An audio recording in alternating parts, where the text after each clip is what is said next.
সূরাতুল ইখলাস আপনি কতবার পড়লে একদম সাথে সাথে আপনি ফল পাবেন, এটি আমরা অনেকেই জানি না।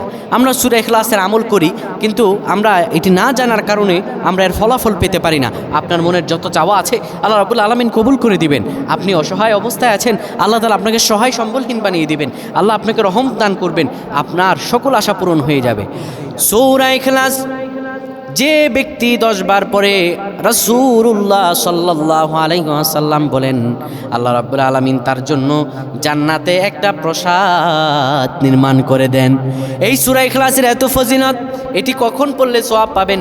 এটি 2টা দিন পড়লে সওয়াব পাবেন বেশি, বৃহস্পতিবার আর শুক্রবার আসর নামাজের পরে সুন্দরভাবে ওযু করে নেবেন। মসজিদে ঢুকে আপনি সুন্দরভাবে ওযু করে আপনি তাহিয়াতুল ওযু 2 রাকাত সালাত আদায় করবেন। এরপর আউযু বিল্লাহ বিসমিল্লাহ পড়ে সূরা ইখলাস 11 বার পাঠ করে দুরূদ শরীফ 10 বার পরে দোয়া করবেন। আল্লাহ রাব্বুল আলামিন আপনাকে সাথে সাথে ফজিলত দেবেন। আল্লাহুম্মা আমিন।